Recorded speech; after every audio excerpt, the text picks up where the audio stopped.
Queridos, no dia 18 de janeiro agora, passaram-se aí 3 ou 4 sábados, ministrei sobre um tema chamado um grande mistério.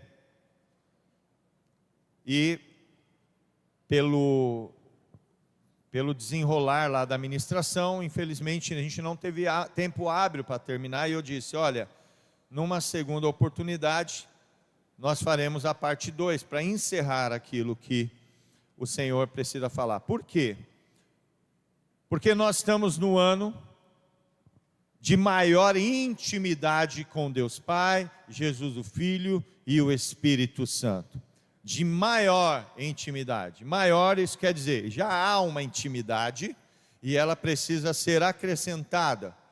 E, inclusive a gente precisa, como servo de Deus, a gente precisa sempre prestar um culto racional ao Senhor. Isso é, não é algo que é aprendido, que é mecânico, que é jargão, que você não sabe nem o que está falando. E às vezes a gente canta algumas coisas, declara algumas coisas que, quando você para refletir, não faz sentido aquilo que você está dizendo. Por exemplo, faz sentido Espírito Santo, vem morar em mim, eu sou tua casa. Espera aí, alguma coisa está errada. Se eu sou um pastor, um obreiro, e estou pedindo o Espírito Santo vir morar em mim, quer dizer que eu nem recebi Jesus como Senhor da minha vida e o Espírito Santo passou a habitar em mim? Entende como não faz sentido?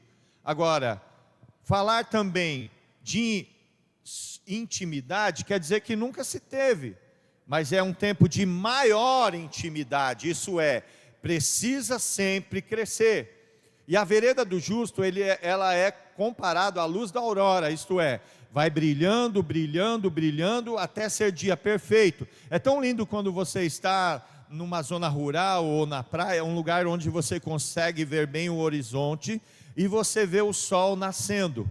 Primeiro está tudo escuro, mas de repente lá no horizonte você começa a ver alguns sinais amarelados lá, e de repente sai a pontinha do sol, e de repente o sol vai subindo ali no horizonte, iluminando tudo, até que de repente amanheceu, e você vê tudo. A vereda do justo é assim também, e assim também tem que ser a nossa intimidade com Deus Pai, Jesus o Filho e o Espírito Santo. Partindo daqui então, na primeira parte da ministração, se você não participou, quantos aqui não ouviram a primeira parte da ministração? Só para eu saber o que eu preciso. Poucas pessoas. Então nós entendemos, pela palavra de Efésios 5, do 22 em diante, que é a base desta ministração. Aleluia, coloca para a gente, eu vou ler rapidinho.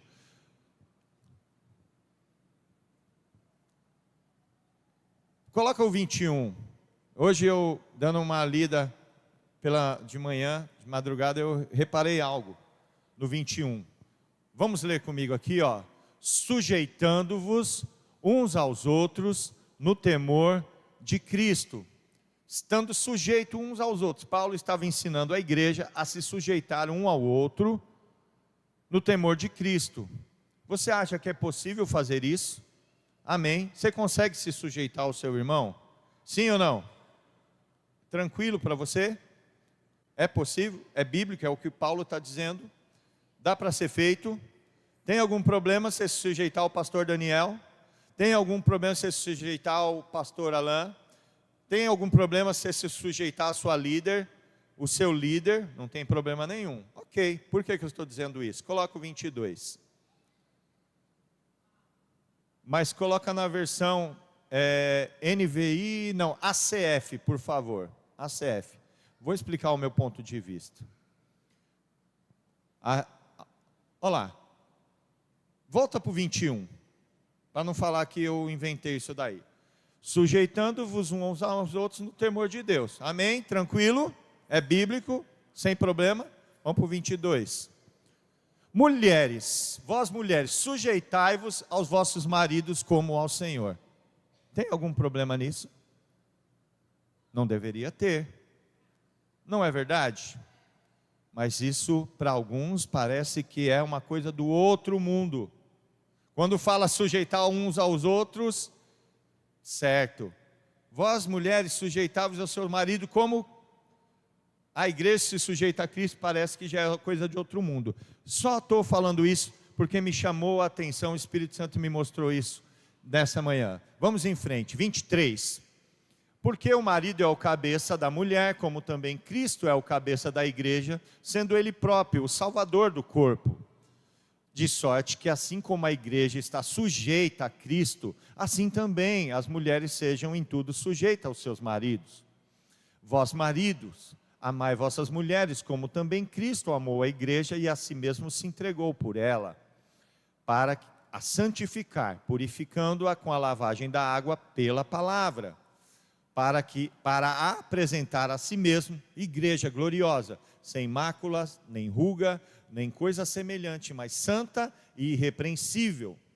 Assim, devem os maridos amar as suas próprias mulheres, como aos seus próprios corpos. Quem ama a sua mulher, ama a si mesmo.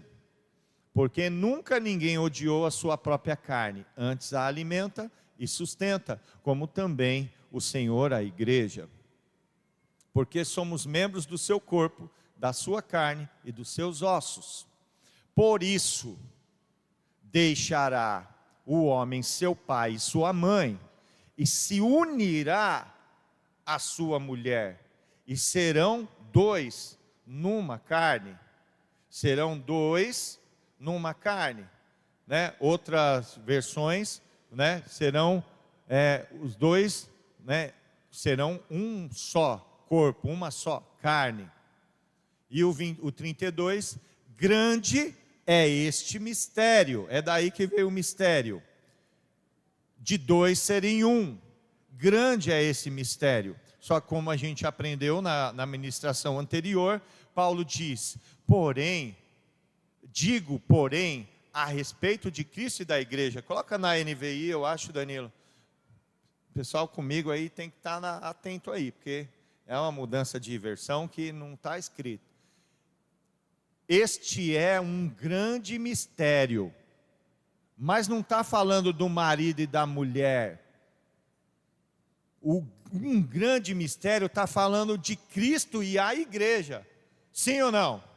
Já fomos ministrados sobre isso na primeira parte, que há um grande mistério nessa união, mas não está falando aqui do homem e da mulher, está falando de Cristo e da igreja.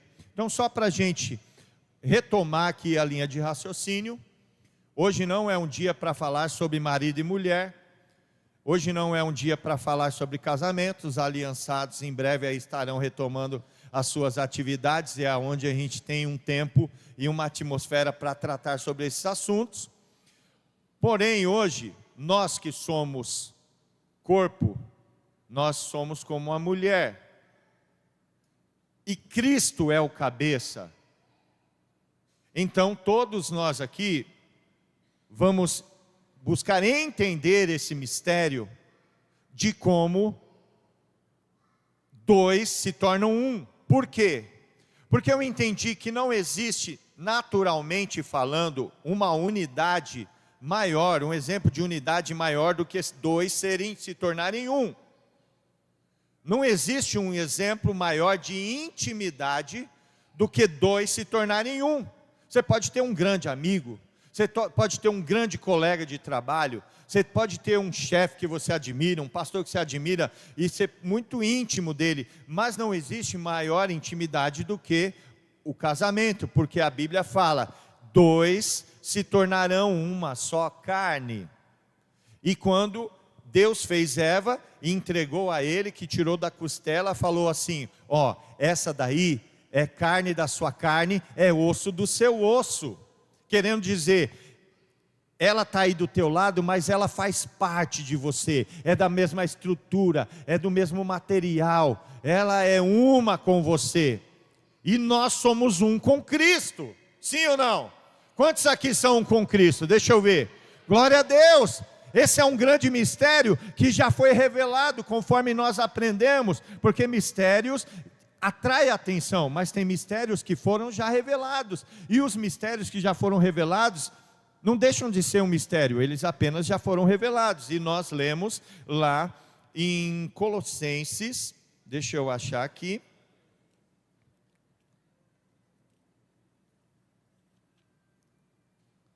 Colossenses 1, 26 e 27, que é esse mistério,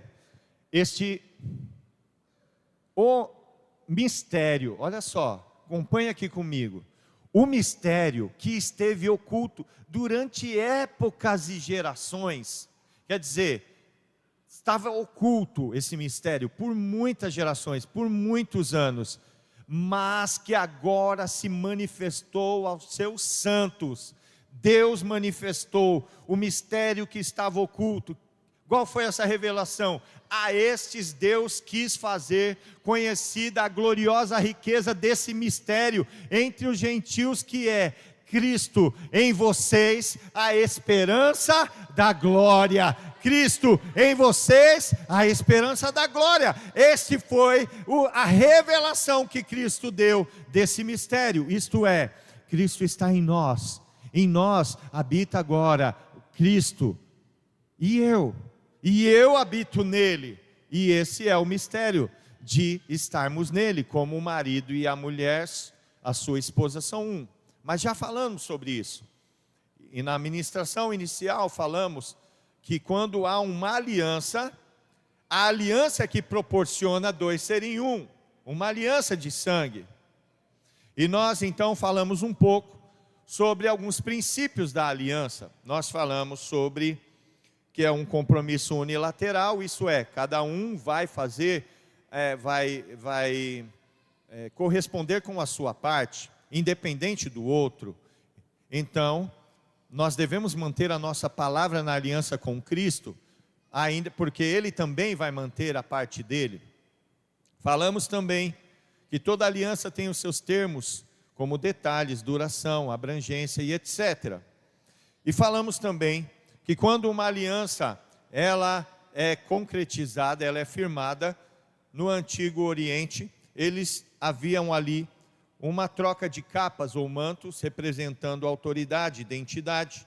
Se colocava aos pés do outro o cinturão de armas, querendo dizer, as minhas armas estão à tua disposição para te proteger, para te guardar, e não para te ferir, e vice-versa. Então, quando um rei fazia uma aliança com o outro rei, quando ele era atacado, o outro rei tinha que vir defendê-lo. Viu, homem, trazendo aqui para o casamento, quando alguém vem atacar a honra da tua esposa, você precisa usar as suas armas para defendê-la, não para usar a sua arma para ajudar a atacá-la, tá? Amém? Também havia ali a troca dos nomes, e a gente falou que até nos dias de hoje, você recebe um nome, quer dizer, você recebe ali um legado, você recebe uma autoridade. E 2 Crônicas 7,14 diz que o povo que se chama pelo meu, se o povo que se chama pelo meu nome se humilhar e orar, se arrepender, quer dizer, Deus não está falando, se alguém orar e clamar eu vou ouvir, não, se o povo que se chama pelo meu nome, isto é, ele está falando para aquele povo que leva o nome dele. Amém? E falamos para terminar, que a mistura do sangue, ela ali era um fator que determinava que a aliança estava sendo selada. E o que não pudemos falar, e encerrar hoje essa palavra falando tudo isso sobre a ótica de ter mais intimidade, porque se entendermos que ser dois,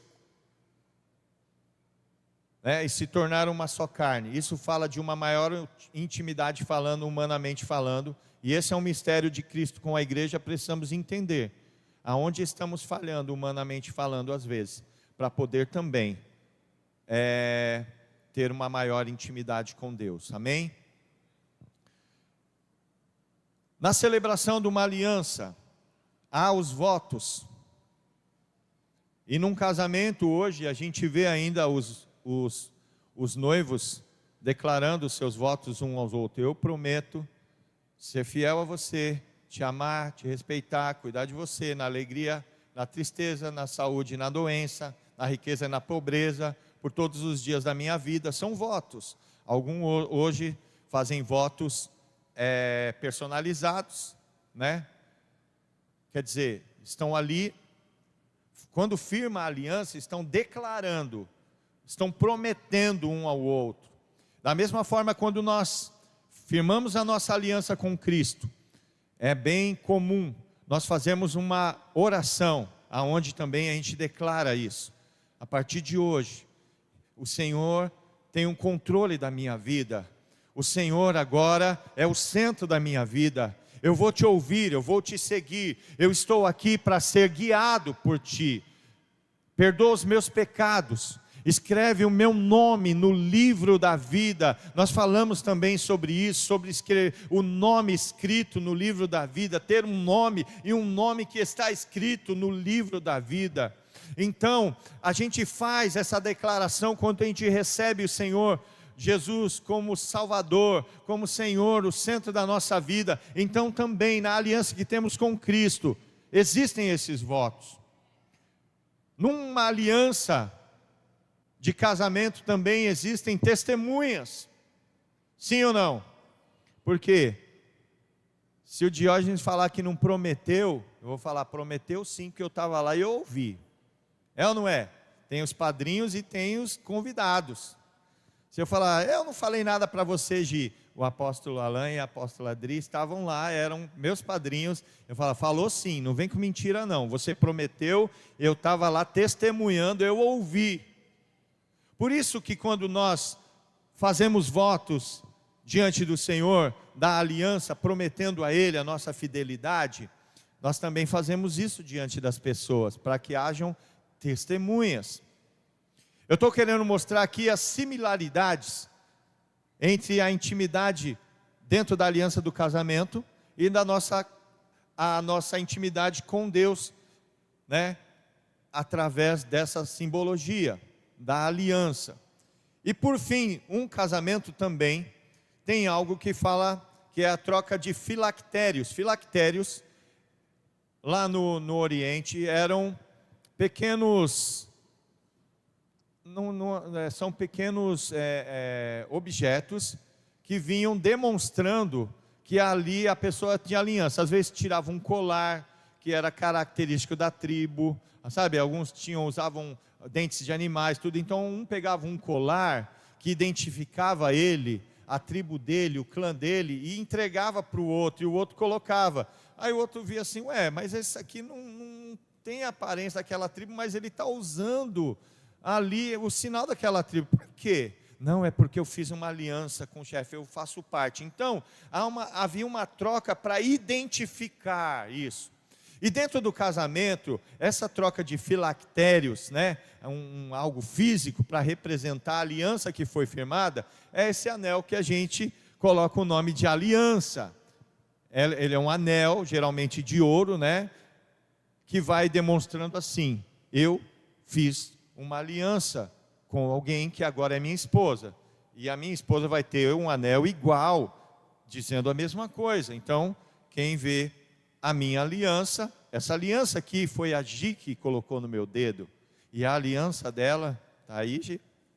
A aliança dela fui eu que coloquei no dedo dela, querendo dizer, eu estou selando esta aliança com você, e eu estou colocando algo físico em você, para que todos saibam que não foi da boca para fora. Então todo mundo que olha fala assim, é real, é verdadeiro, aconteceu. Eles têm uma aliança.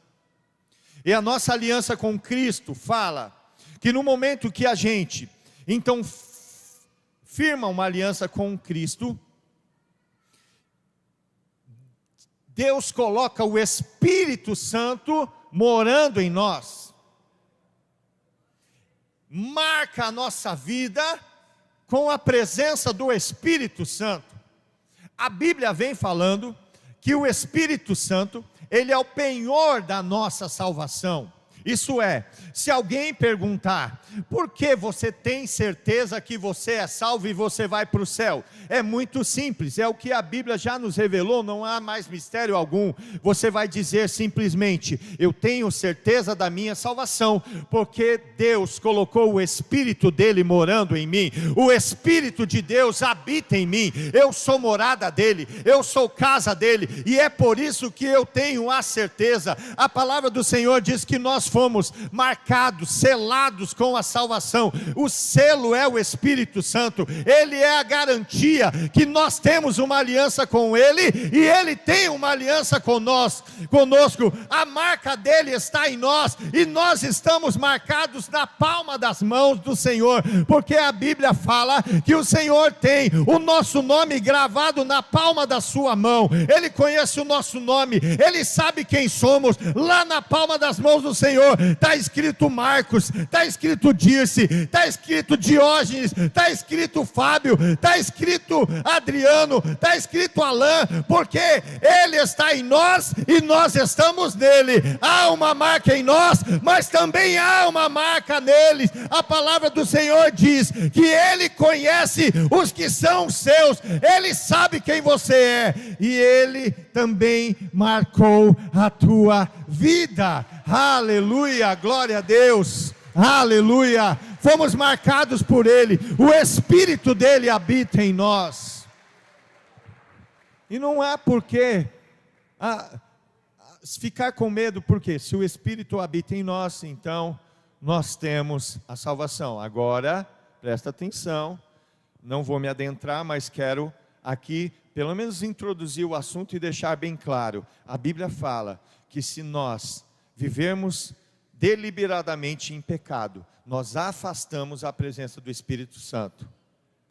E se o Espírito não está em nós, a aliança sai do dedo. Se eu aparecer aqui sem a aliança e sem a Gisele, o que vocês vão falar? Está estremecido. Se for uma vez, se for 2, 3, um mês, falou, casamento acabou, não está de aliança. Tem a marca da aliança aqui, não tem? Estou sem aliança, tem a marca aqui? Tem a marca, mas não tem aliança. Eu vou continuar andando com essa marca aqui, mas não tem mais aliança. Vai pegando aí, deixa o Espírito Santo falar com você. Porque muitos já estão sem aliança, mas tem a marca da aliança. E ele acha que ainda está unido, mas não está. E é sobre isso que nessa manhã a gente vai se aprofundar um pouquinho mais, dentro dos minutos que temos disponível ainda. Vocês têm visto que a gente tem procurado não ser cansativo a vocês, né? Então, da mesma forma hoje, vou procurar utilizar bem o tempo, mas tem ainda alguns mistérios que o Senhor tem para falar conosco, e eu quero ler com você.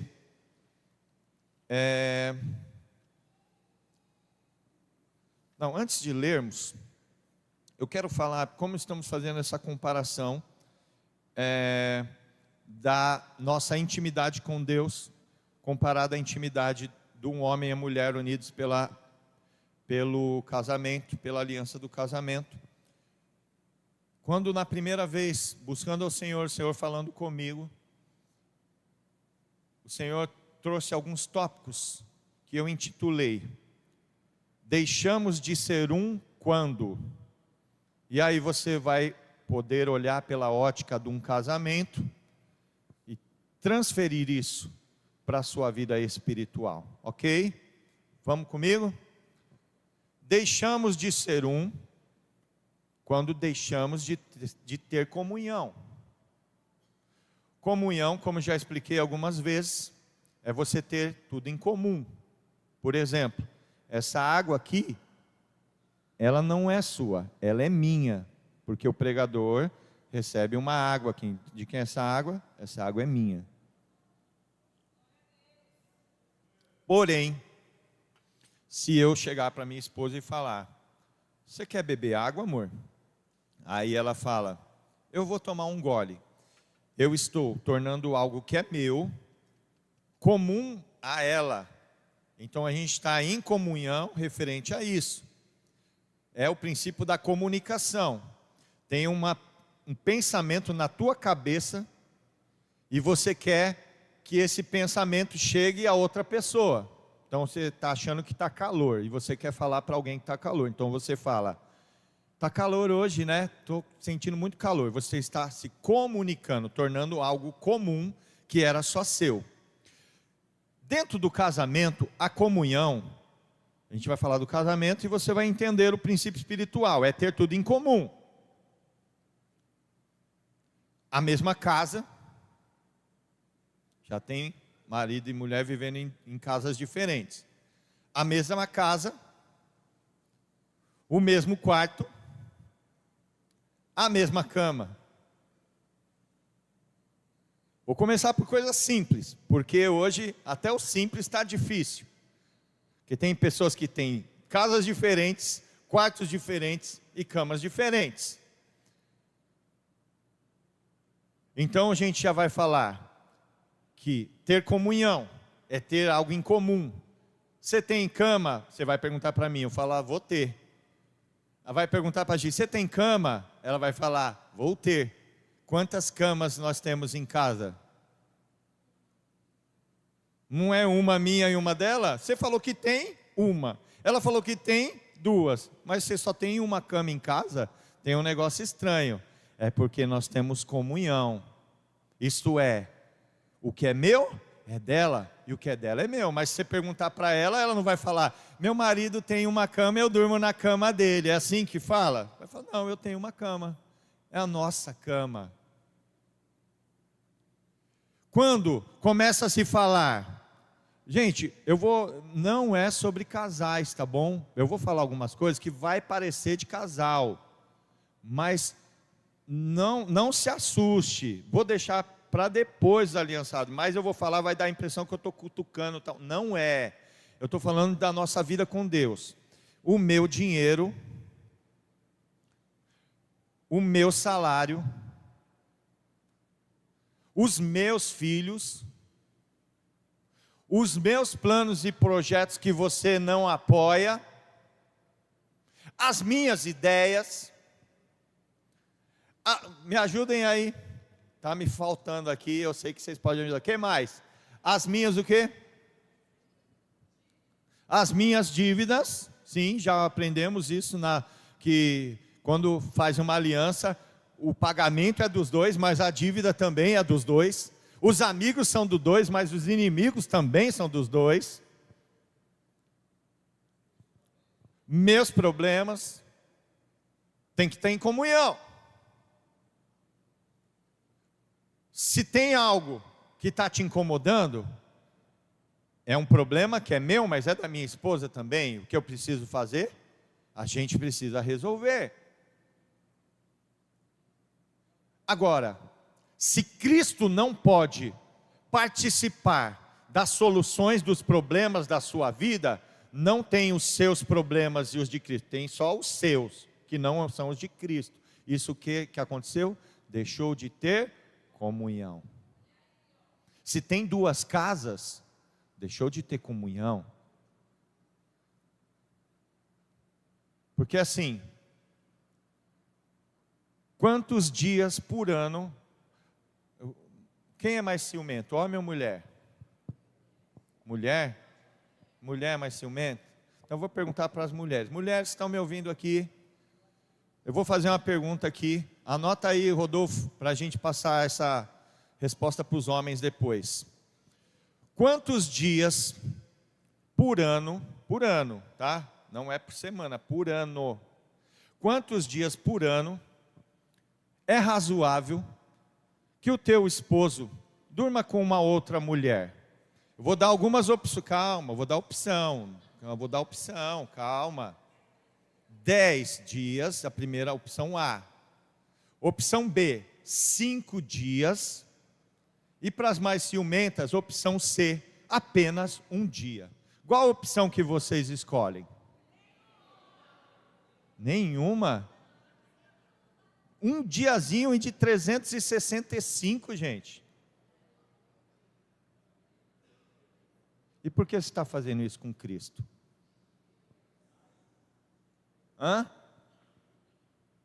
Por quê?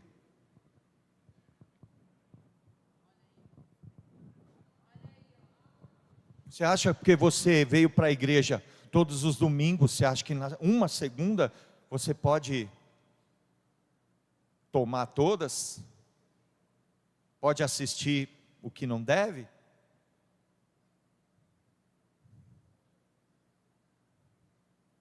Eu estou com vocês, mulheres.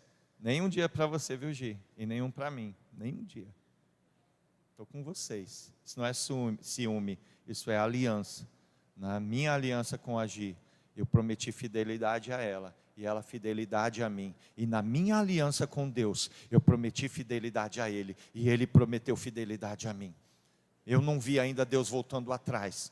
Eu não vi ainda Deus falando assim: olha, eu mandei meu filho para morrer por todos, mas quer saber, por você, eu não estou mais, eu risco aqui, você não faz parte mais, o sangue do meu filho Jesus não serve mais para você, viu, Marcos? A partir de hoje, Marcos, o sangue do meu filho Jesus não serve. Eu não vi mais Jesus, eu nunca vi Deus fazendo isso, Jesus fazendo isso. A fidelidade, Ele continua fiel, e nós vamos permanecer fiéis. Quantos dias? Por ano também, né, pastor? Um ano é pouco. Vamos falar na vida? Tenho 26 anos de casado com a minha belíssima esposa. Quantos dias você acha que seria razoável dar para ela dormir com outro homem em 26 anos? Nenhum de novo? Mulherada é ciumenta, hein? Vocês estão entendendo que é uma piada, né? Porque não é aceitável. Da mesma forma é a nossa aliança com Cristo, queridos. Não podemos deixar a comunhão com Ele em nenhum momento, nenhum segundo. Se a gente pode transferir isso dias, anos, não sei o que, pode transferir. Quantos minutos você deixaria sua esposa beijar um outro homem? Quantos segundos? Nenhum! Nenhum! Com Cristo não é diferente, temos uma aliança com Ele e Ele conosco. A pessoa às vezes é fiel por 20, 30 anos e adultera uma vez, a mulher se separa dele e pronto. Tem gente também perdendo a sua salvação por minutos de prazer sem consequência, fora da aliança com Cristo. Deixamos de ser um quando não temos comunhão. Deixamos de ser um quando deixamos de amar.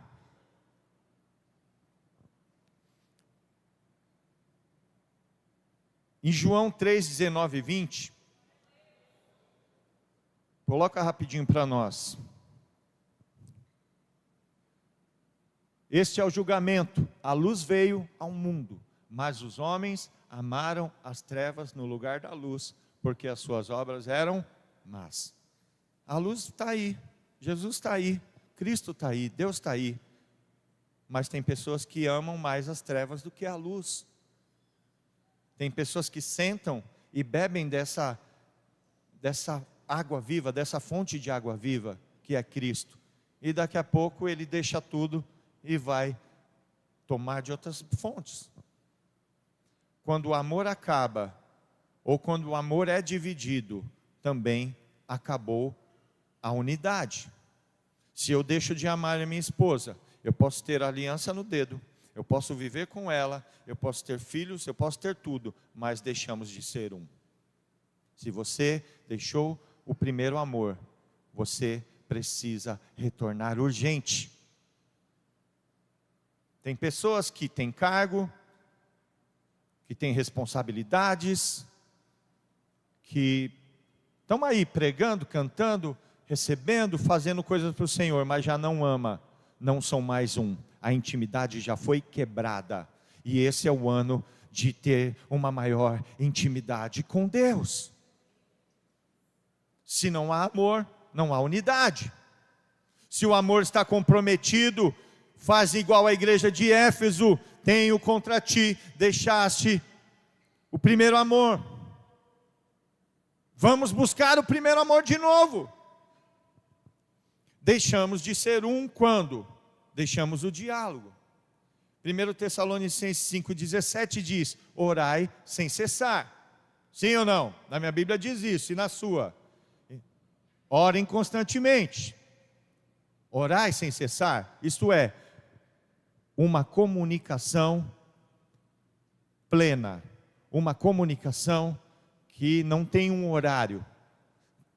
A esposa está disponível para o seu esposo 24 horas por dia. Se no meio da noite eu acordar com uma dor, com um problema, não sei o que eu vou fazer? Amor, não estou conseguindo dormir, estou com uma dor aqui, não sei o que. Você não liga para o seu pastor, porque você não é um comigo nesse sentido.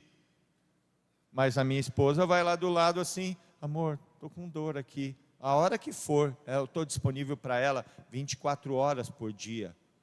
Qualquer momento. E principalmente quando o carro quebra, viu?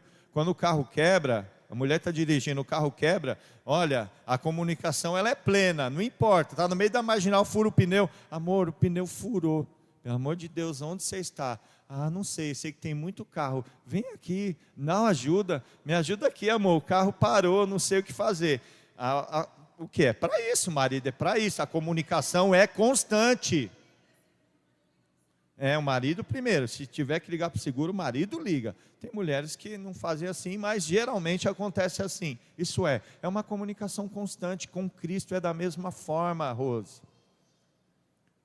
Nos momentos difíceis, de dores, de angústias, de medos, Amaro, não tem hora, não tem lá, sabe aquelas mensagens de WhatsApp que você manda, aí está assim: obrigado por ter mandado a mensagem, o nosso horário é das 8 às 18, não sei o que lá. Com Cristo não tem mensagem automática que o expediente acabou. Você clamou, Ele está lá pronto para ouvir. Você falar: pai, está doendo aqui. Filho, estou aqui, segura na minha mão, eu vou te ajudar, eu estou do teu lado. A comunicação, ela é plena, ela é completa em todo o tempo. E a nossa comunicação com Deus é assim também. Não tem uma hora, não, saí aqui, fui para o trabalho no meio dos amigos, eu não tenho comunicação, porque vai que todo mundo descobre que eu sou crente, então eu estou aqui de boa, né? Mas aí eu saio do trabalho, pisa para fora: papai querido, estou de volta, e não sei o que, entra no trabalho: e aí galera, como é que está a cachorrada? É nóis. Aí encerrou a comunicação, né? Está no trabalho. Saí do trabalho: papai querido, obrigado por mais um dia que o Senhor me dá. Não, a comunicação é sem cessar, ela não rompe. Porém, se rompeu a comunicação, deixou de ser um. Sim ou não? Vocês estão... será que eu estou exagerando um pouco? Ou faz sentido? E no momento da briga, que o marido e a mulher têm que fazer uma DR, tem que ter comunicação também? E no momento das nossas crises, temos que falar com Deus também? Também. Pensa se no momento da crise Deus não nos atendesse. Vou largar tudo, eu vou deixar de ser crente. Deus, não quero falar com você não. Hoje eu não estou para DR não. Já vem você de novo com essa história que quer parar de tudo. Não, vou falar com você não. Mas Deus está sempre lá. Filho, eu estou aqui. Filho, o meu poder se aperfeiçoa nas suas fraquezas. Filho, a minha graça te basta. Filho, ser forte e corajoso, e eu serei contigo onde quer que fores. O Senhor está sempre disponível, a comunicação está sempre disponível. Porém, deixamos de ser um quando não há reconciliação. Tiago 4, do 8 ao 10, rapidamente nós vamos ler, diz assim: aleluia, chegai-vos a Deus, e Ele se chegará a vós. Limpai as mãos, pecadores, e vós de duplo ânimo, purificai os corações. Chegai-vos a Deus, e Ele clama a mim e eu responder-te-ei. Há uma reconciliação. O Senhor está sempre pronto. O Senhor está sempre disponível. Você clamou, você se arrependeu, você se chegou a Ele, Ele se chega a você. Porém, se não há reconciliação, não são um, agora voltam a ser dois. E não é o plano de Deus. Porque Deus fala: o que uniu o homem, o que uniu Deus não separe o homem. Aqueles dois que se tornaram um, não é mais para se tornar dois de novo. Amém? Aqueles dois que se tornaram um, não é para se tornar dois de novo.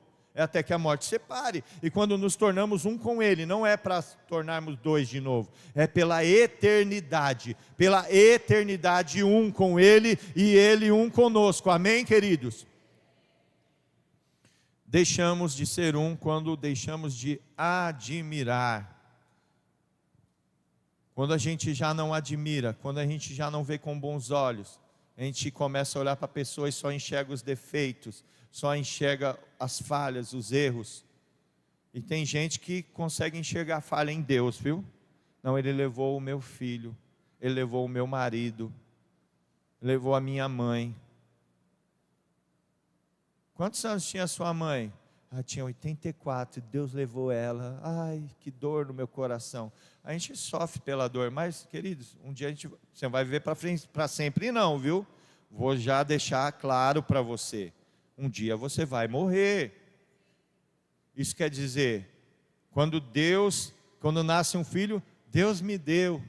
Amém. Você se alegra. Mas quando morre, que é o processo da vida, Deus não me ama, Ele tirou. Não, queridos. Para tudo há um propósito. Então, tem pessoas que deixam de admirar. Não, porque Deus não me ama, minhas lutas aqui que eu estou passando, se Ele me amasse, Ele não deixaria eu passar por isso. Deixa de admirar. E quando deixa de admirar, deixa de ser dois. Deixa de ser um, se tornam dois de novo. E por fim, quando palavras de louvor são trocadas por murmuração. Já viu um casal, uma família, que a murmuração toma conta do ambiente? No começo é só entre eles, mas depois começa a tornar público, e as alfinetadas vêm. Um está lá na casa do outro, o marido, amor, deixa que eu lavo a louça para você. A outra esposa, fala mais alto que tem alguém que está precisando aprender alguma coisa.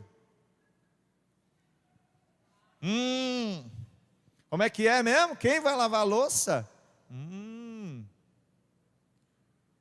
Amor, deixa que eu faça isso para você.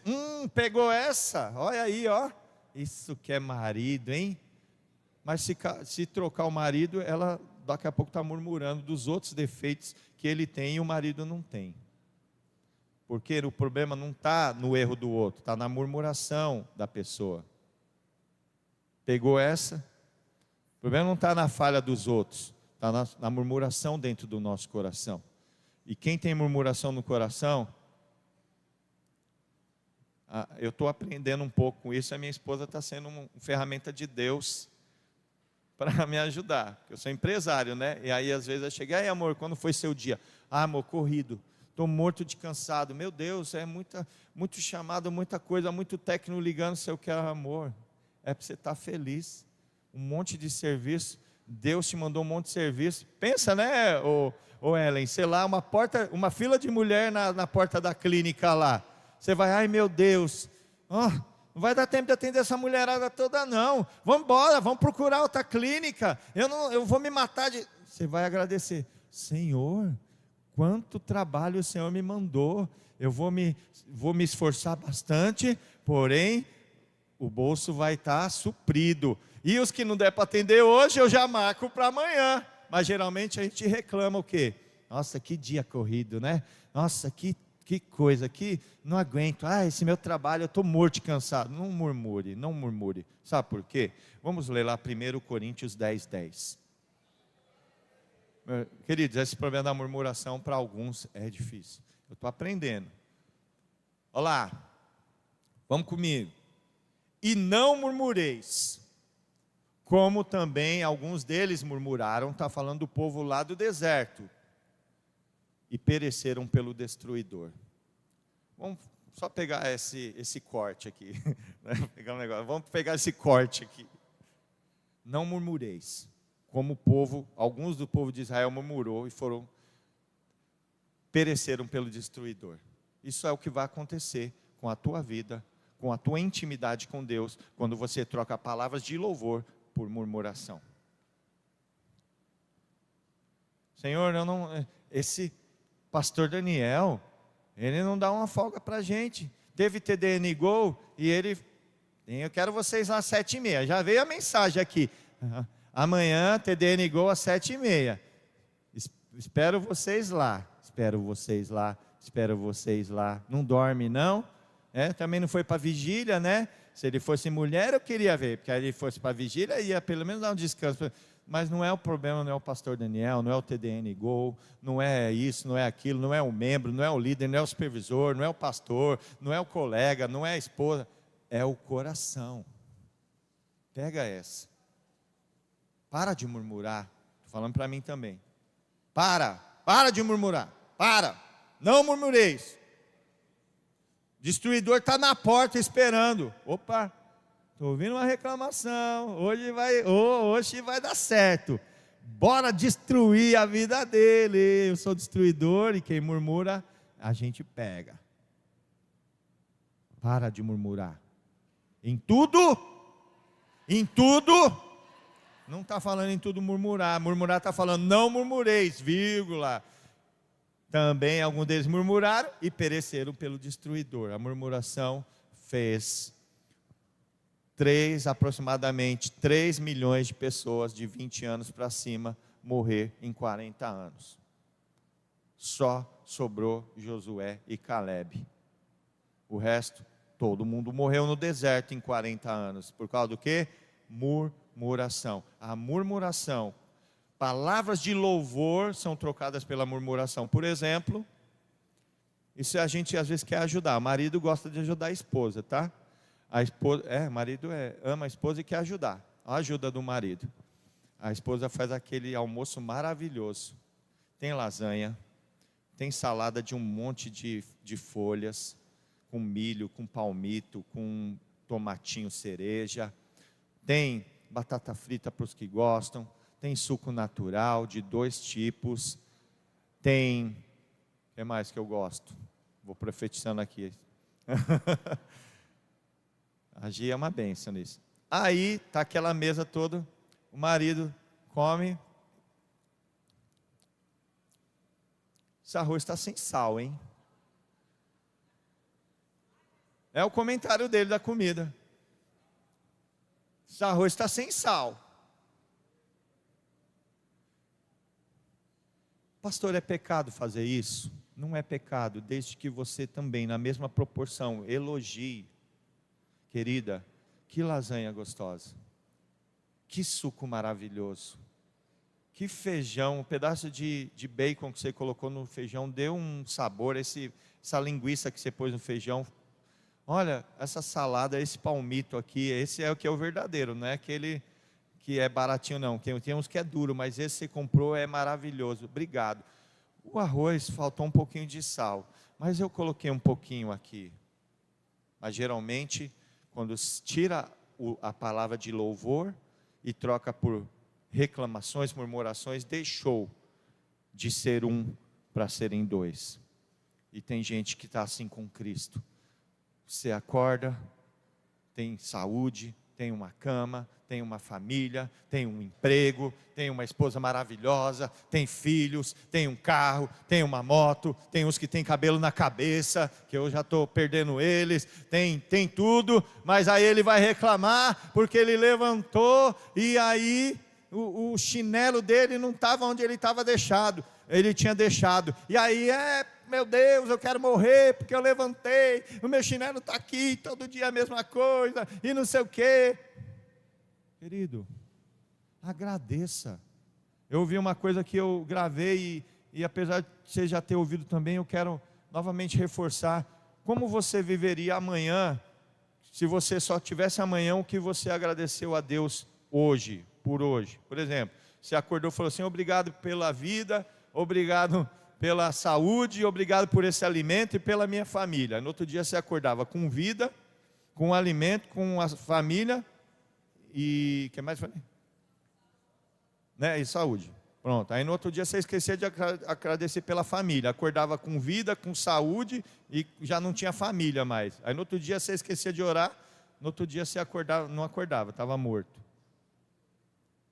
Como você viveria amanhã se você só tivesse o que você agradecesse a Deus hoje? Agradeça mais, louve mais, adore Ele.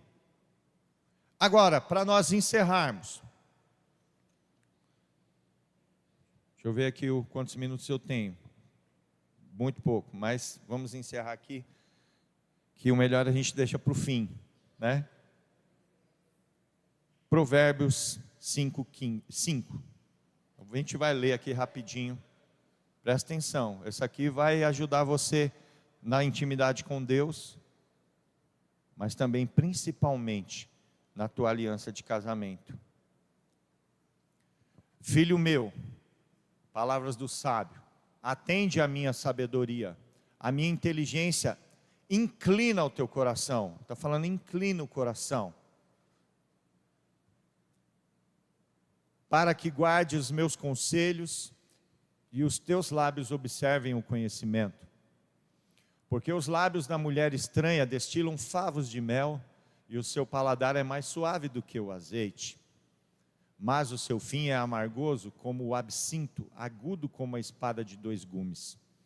Os seus pés descem para a morte, os seus passos estão impregnados do inferno. Ô mulher terrível.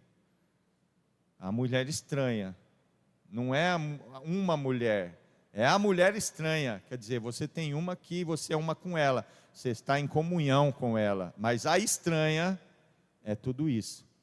Pode ser qualquer uma, pode escolher qualquer uma aqui na tua esposa. Qualquer uma está impregnada do inferno. Por quê? Porque é estranha. A tua é a que Deus te uniu com ela, e você fez isso de livre e espontânea vontade. Amém? Para não achar, né, que... Para que não ponderes os caminhos da vida, as suas andanças são errantes, jamais os conhecerás. Agora, pois, filho, dai-me ouvidos, e não vos desviei das palavras da minha boca. Longe dela seja o teu caminho, e não te chegues à porta da sua casa, para que não des a outros a tua honra, e não entregue a cruéis os teus anos de vida, para que não farte a estranhos o teu esforço, e todo o fruto do teu trabalho vai parar em casa alheia. Por isso que quem não é fiel no casamento nunca tem nada, porque isso é bíblico. Quem tem amante não tem nada, porque tudo que ele tem vai para estranhos. Tá? Pega essa revelação aí, se você não percebeu isso. E no fim venhas a gemer, no consumir da tua carne e do teu corpo. E então digas, como odiei a correção. Bem que o pastor Daniel falava, mas eu não ouvi. O pastor Alain falava, eu não ouvi. O meu líder de grupo de alívio, o meu discipulador falava, eu não ouvi. Eu fui burro, eu odiei a correção. Meu coração desprezou a repreensão, e não escutei a voz dos que me ensinavam, nem aos meus mestres inclinei o ouvido. Sabe quando alguém está falando, você quer ouvir bem, você vai até mais perto, você vira o ouvido para captar bem o som, é inclinar o ouvido e o coração para ouvir, aprender, para entender. No meio da congregação e da assembleia, foi eu que me achei em quase todo o mal. Bebe água da tua fonte e das correntes do teu poço. Derramar-se-iam as tuas fontes por fora, e pelas ruas os ribeiros de água. Pode parar aí. Deixamos de ser um, quando vamos beber de outra cisterna, de outra fonte. Não é aceitável nenhum dia beber de outra fonte, nenhum segundo beber de outra fonte. E falando agora espiritualmente, quando começamos a beber de outras cisternas, de outras fontes, lá, olha só o que está dizendo em Jeremias 2:13, coloca para mim, por favor.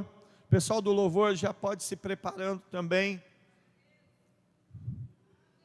Creio que o Senhor já falou muito com você, senão você não vai conseguir digerir, vai ter uma indigestão, e não vai conseguir digerir tudo que o Senhor está falando.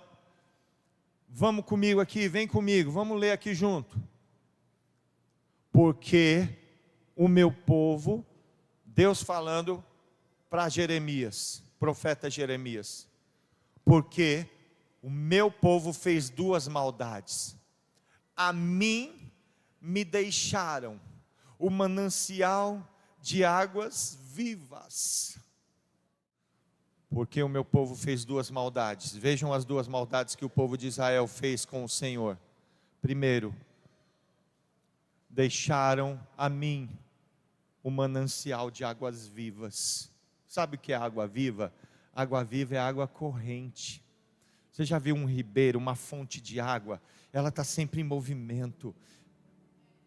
Se um riozinho está ali fluindo, você pega da fonte, a água está limpinha. Ah, mas alguém veio e derrubou alguma sujeira ali. As águas continuam fluindo e levam a sujeira embora, e a água vai sempre ser fresca, saudável, pura.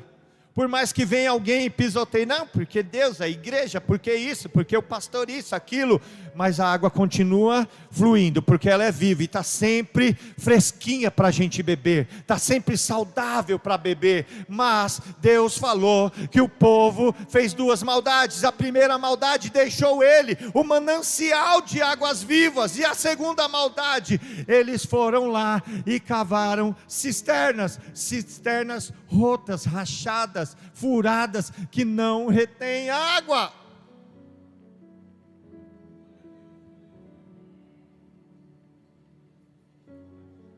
Falar dos outros é fácil, vamos falar da gente.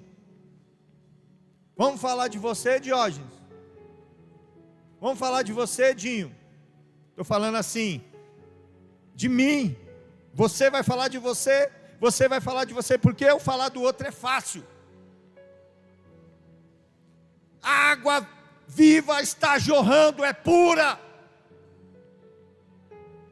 Mas às vezes a gente deixa essas águas vivas e vai ter a brilhante ideia de cavar uma cisterna, um poço que é furado.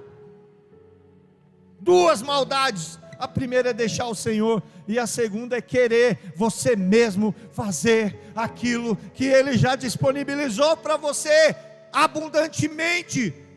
Uma água pura, viva, que traz frescor, traz vida.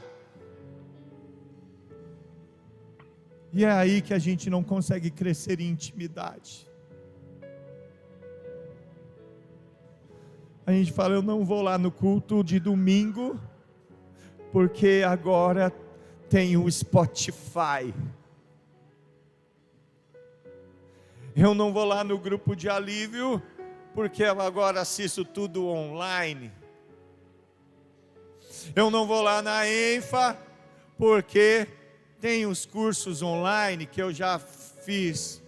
Eu não vou lá mais evangelizar, porque já tem um grupo de evangelismo. E assim começa a trocar aquilo que é vivo. Uma água viva quer dizer que ela está sempre em movimento, ela está sempre fresca, ela está sempre renovada. Você não consegue parar um rio, ele está sempre fluindo lá da nascente e seguindo o seu rumo. Da mesma forma, Deus, a cada instante, a cada milissegundo, a cada microsegundo, tem uma provisão, tem algo para a nossa vida, e é bom, e é fresco, mas a gente tem a brilhante ideia, eu não quero ir nas águas vivas, eu vou fazer uma caixa aqui, eu vou fazer um reservatório aqui, e vou começar a armazenar essa água, mas essa água aqui começa agora juntar bicho, sem falar que está furado, e quando a pessoa vai beber, a água está ruim e já escoou quase todas, e não se tem mais intimidade. A intimidade se perdeu, porque tentou armazenar Deus em cisternas furadas. Busca Ele na fonte. Para de pedir oração para as pessoas. Ora por mim, porque eu estou muito mal. Cisterna rota Você acha que o teu pastor, o teu líder vai fazer uma oração que vai substituir a tua comunhão com Deus, a água viva? É só você chegar na tua casa e falar: Senhor, eu estou aqui, eu estou morrendo, eu quero me matar, não aguento mais essa vida, mas eu estou aqui, Senhor, eu preciso de Ti. Mas vão buscar a oração dos outros, deixou, e ainda querem buscar armazenamento. Ah não, já que o meu líder não pode me atender, eu vou assistir a live de oração daquele pastor lá, tem mais de não sei quantos mil que segue todos os dias. É pecado? Não é pecado, desde que a sua comunhão, a tua comunicação esteja plena com Ele. Porque se você não tem comunhão nenhuma com Deus, se você não tem comunicação com Deus, não adianta pôr o pastor mais poderoso, mais cheio do Espírito Santo na terra, orando por você, não vai fazer diferença. São cisternas rotas, porque Deus está disponível para você 24 horas. Quando você está com vergonha de alguém, que você errou, que você falhou, mas você precisa de alguém, o que você faz? Você pede para alguém ir lá pedir para você. É ou não é? É ou não é, gente? Briguei com a apóstola Adriana, não quero me humilhar, pedir perdão para ela. Ô Késia, faz um favor para mim, pergunta para a apóstola Adriana se ela vai estar lá no culto. A Késia devia falar: olha ela ali, pergunta a você. Estou certo ou estou errado? Não é assim? Quando a gente não quer ter comunicação com a pessoa, a gente pede para outro. Quando você não quer orar, você pede para o teu pastor, para o teu discipulador. É pecado isso? Não é pecado, é bíblico. Mas uma coisa não substitui a outra. Não adianta a oração do teu pastor se você não está orando. O teu pastor vai te ajudar em oração. Pastor, eu estou orando porque eu estou enfermo, eu estou buscando, me ajuda em oração. Te ajudo, vou orar junto com você, vamos junto nessa. É melhor serem dois do que um. Mas se você não estiver orando, o teu pastor, a oração dele não vai resolver, porque você já não é um com o Senhor, já perdeu, porque você deixou a água viva e vai buscar cisternas rotas. Não estou falando que o pastor é uma cisterna rota, eu estou falando do sistema. Estou me fazendo entender, né? Não vai falar que estamos chamando toda a ajuda de cisternas rotas. Não é isso. Só para ficar claro. E para nós encerrarmos e orarmos.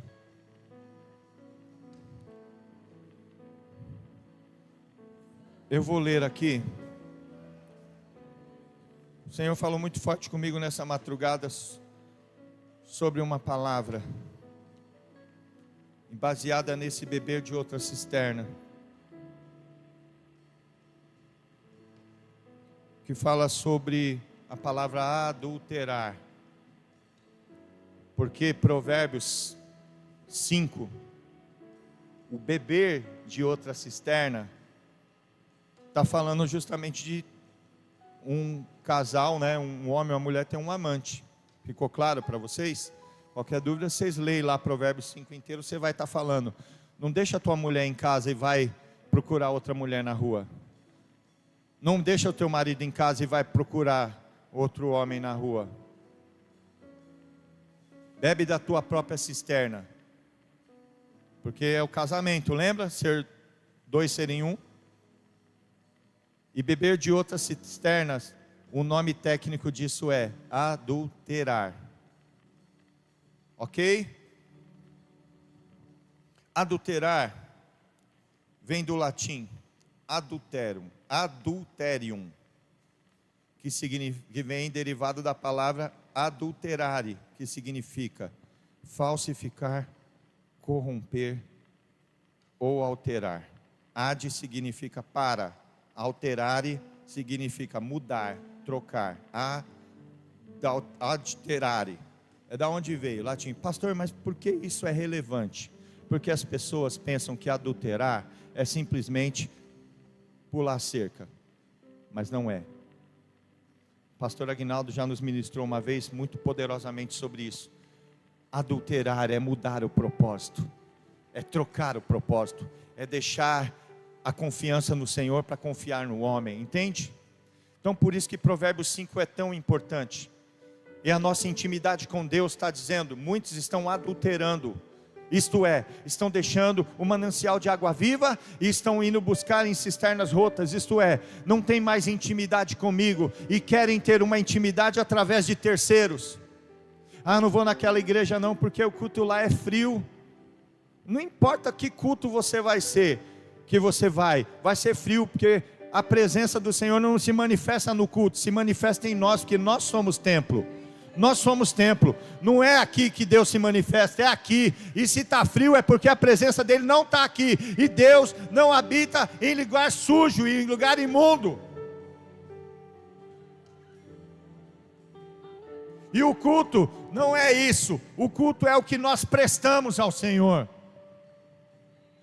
Cultuar é prestar homenagem, louvar, adorar, isso é cultuar, não é participar da reunião. O culto estava frio, o teu culto estava frio, porque você não deu uma glória, você não adorou, você não sentiu, o teu culto estava frio, mas o meu estava uma bênção, porque a presença do Espírito Santo está aqui, e eu estou adorando, aleluia. Como terminar uma ministração dessa? Como terminar? Fomos revelados de tantas falhas, tantas coisas, meu Deus.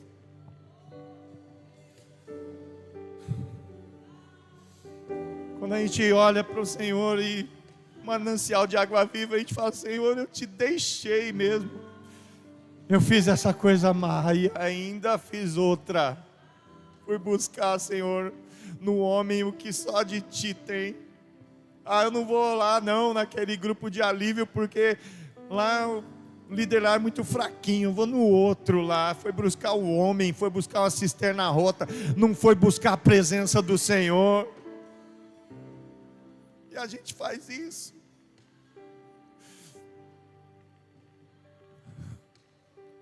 Precisamos ter mais intimidade com Ele. Não podemos só ficar vivendo de pregação em pregação, de reunião em reunião. Não podemos mais ficar só vivendo de um louvor que passa aqui ou ali, de uma coisa ou outra. Precisamos crescer, precisamos ter mais intimidade com o Senhor. Precisamos fazer da nossa casa, do nosso lar, do nosso casamento, um lugar onde a presença do Senhor ali é sempre presente, sempre manifesta. Senhor, nós te pedimos perdão, Senhor. Ah, Senhor, nós te pedimos perdão. Senhor, olhando todos esses tópicos, percebemos o quanto nós temos falhado contigo, Senhor. Ah, Senhor, a gente vai 2, 3 vezes no culto na semana ou na reunião, a gente já acha que fez tanto, a gente fala: ah, não, é porque eu já fui aqui, ali, e o Senhor está 24 horas por dia nos abençoando, nos guardando, e o Senhor ouve o pouquinho que nós fazemos, 2 horas do nosso dia, 3 horas do nosso dia. Eu já passei meia hora orando, como se fosse um grande favor. Senhor, nos perdoa, porque nós queremos crescer em intimidade, nós queremos pedir perdão. Senhor, nos perdoa, Senhor.